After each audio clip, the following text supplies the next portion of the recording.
there's never a need to accept what is unacceptable. It might seem that that doesn't have anything to do with non-duality, but it really has got everything to do with it.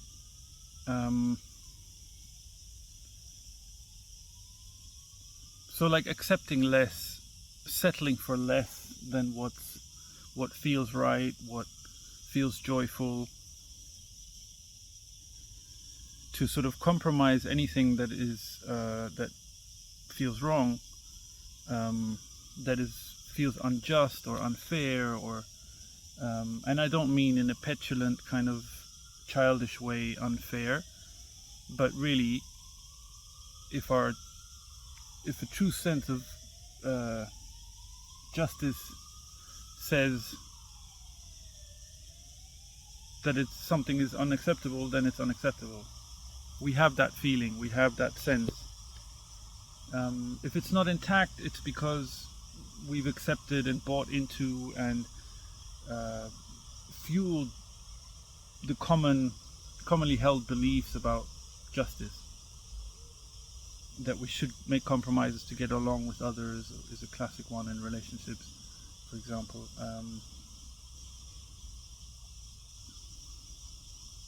Because if there are not two things,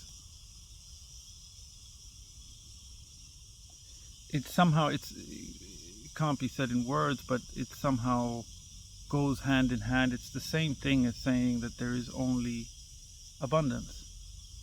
As soon as that, just the pure unlimitedness of that singularity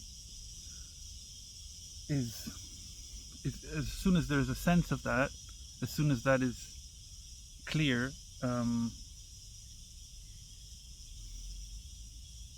it's also clear that it can't be any other way. It's clear that it's not a thing that has become or that we've come to realize, but it's just the way things are.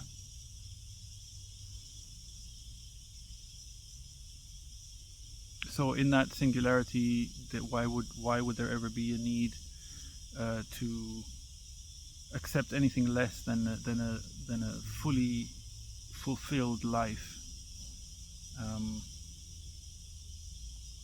Why would there ever be a need to accept something that's unacceptable unless we're looking for the approval of others?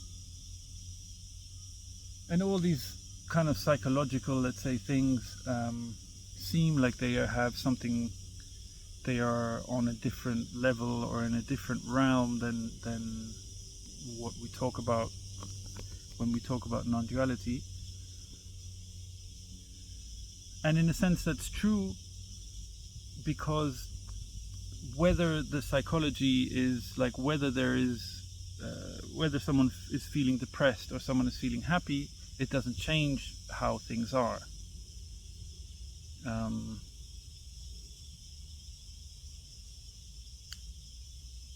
But that's, to get away from the pedantic and sort of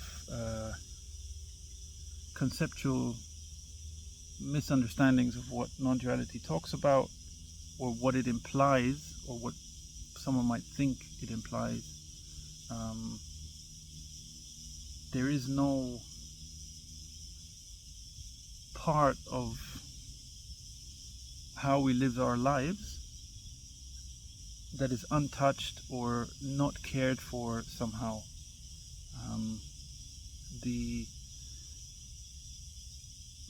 This singularity, this undivided absolute, knows how many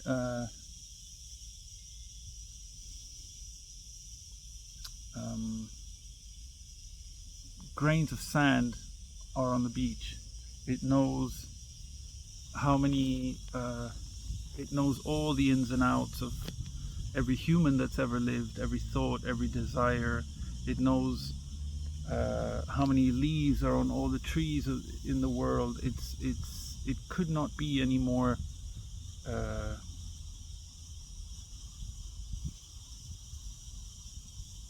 caregiving in this, you could say, dream, or this appearance. So just because things can't be said to exist absolutely independently of everything else, or that just because there is truth to the statement that things are, the physical manifestation of things are an appearance, it doesn't mean that there isn't care for these things. It doesn't mean that it's secondary. It doesn't mean that it's unimportant, or that we're deluding ourselves somehow. That's ridiculous. That would just be an arrogant view, which is, believe it or not, a legacy of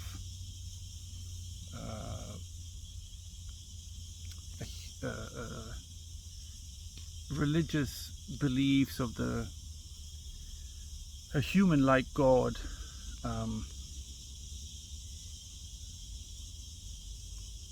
So to sort of exalt, that would be like the supreme human, basically, but in non-physical form, which is obviously better than physical form.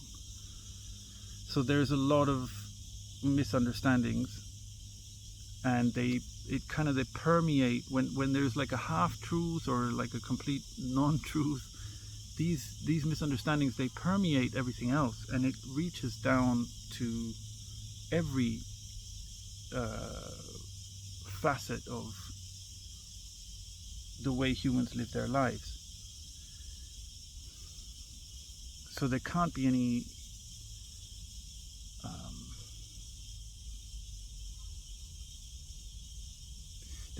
rest, and there can't be any peace unless this self-importance on the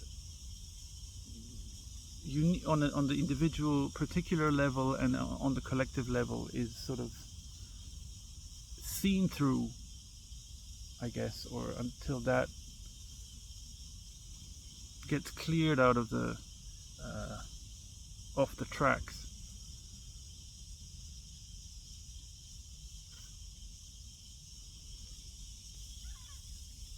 And we think that we have so much evidence that life isn't about what we want, that we teach our children from the earliest age, like you can't always have what you want, and all this stuff, like all these little modifications and adaptations and compromises with the doom and gloom overarching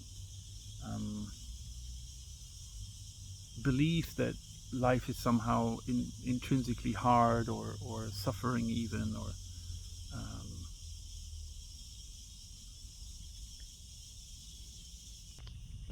and if you want to run with that, and if you want to those beliefs get then taken to justify this heroic attempt to now be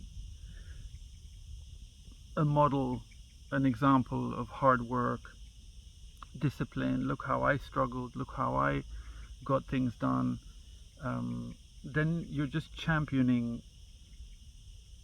those human-centered beliefs, and then the reverse psychology would say, see, but if the human-centered view of the world is mistaken, then how could we have everything we want? Because it's not about us. So now self-sacrifice comes in and says that, I don't think about myself, I just give my life to my children, and it's really a sacrifice, or I've made so much sacrifice to train in the gym so long, to play this sport at a high level, or I've sacrificed my life to care for other people, or whatever. Good luck to you then, fuck you. Go and do your, all you're doing is fueling the same context, the same systematical, the same cosmology that creates all the things that we call suffering and cruelty and all these things in the first place, then fuck you, do that. But it's just pure arrogance. There's no two ways about that. And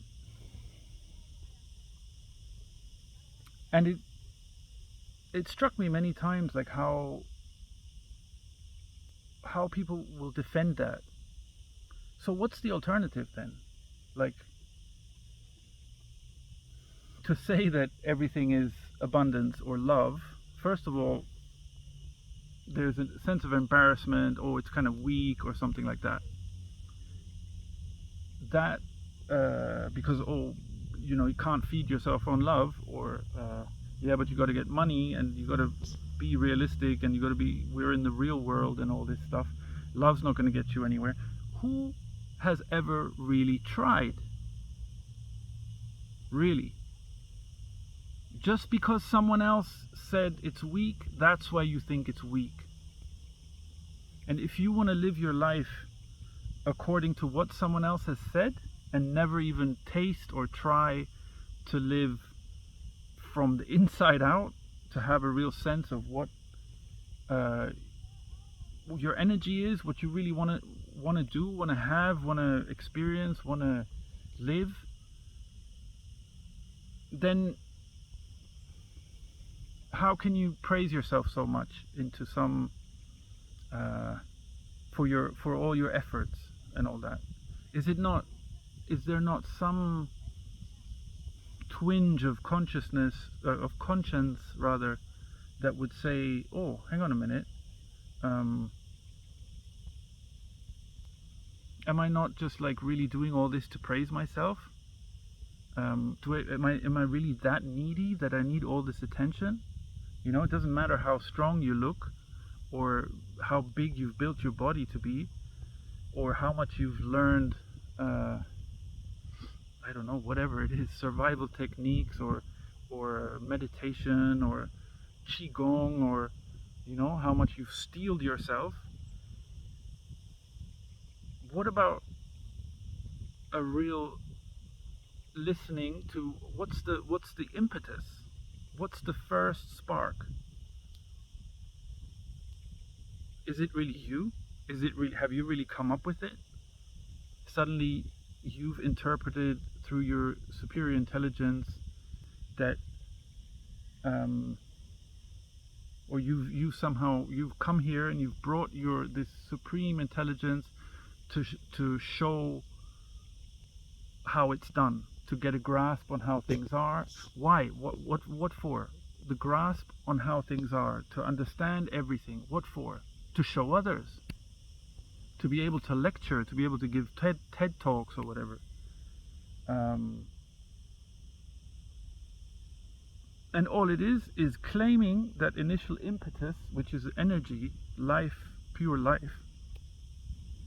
Claimed it and oh look, there's some energy there, which allows me to even move. But let me just take that energy and put it to my own purposes, to my whims, or to my to promote myself.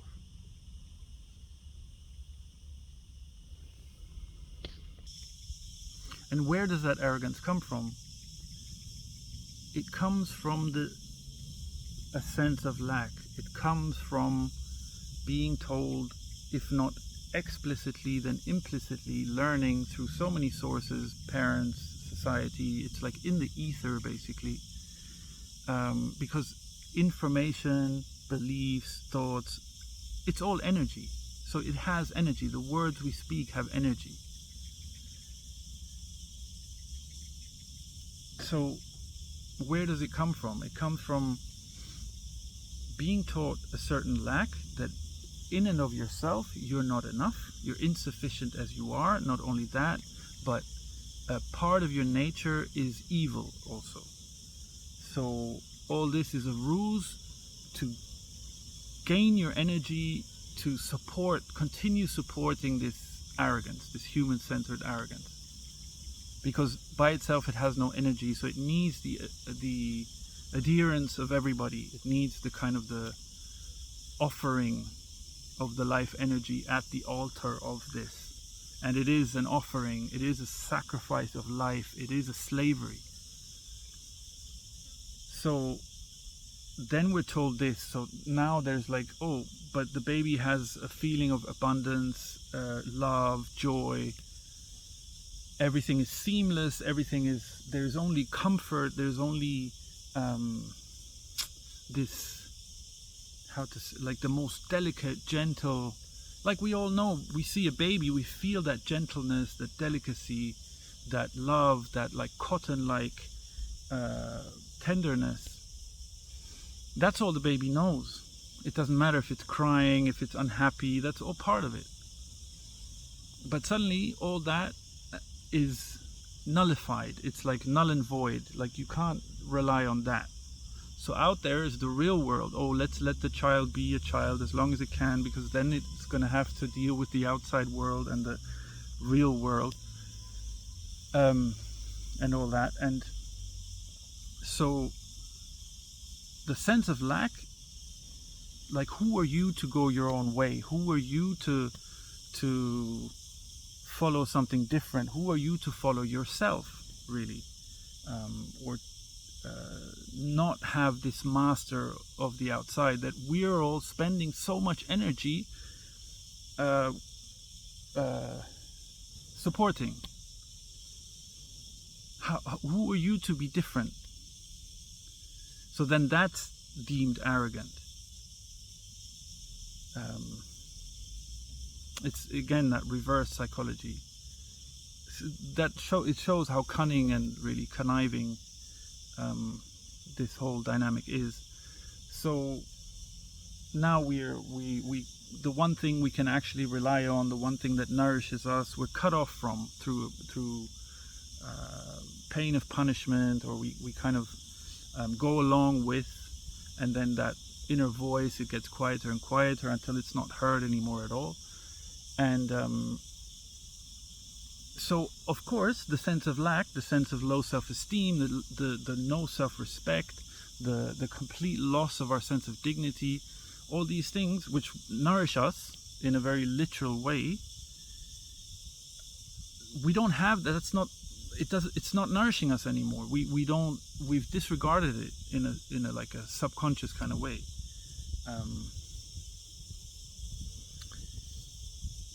We've even the creation of a subconscious is all to do with that. By nature there is no subconscious. There are unconscious things that go on, like breathing or circulation, all those things. But the psychological subconscious, it's just a construction. It's an aberration, you could say. It's like a twisting of things. Anyway, so that sense of lack now fosters a constant attempt, and this is what we then make into our hard work, and look how dedicated I am, look how persevering I am, look how disciplined I am. And we bring that into this attempt to fill that sense of lack. So it's like a balancing out, where like our normal sense of wholeness, neutrality would be here, but now we're down here, and to balance it out we have to go up here. So we're just shoveling these positive self-images, or even negative ones if they will attract attention from others, like pity or whatever. It's all in the interest of getting energy, which actually we would get by nature, but we've kind of decided to join the race to ignore that, or the race in which that is ignored. So yeah, that's where the arrogance comes from, and the only thing, and you can't. It also makes it clear like that there's no path there. Like how do you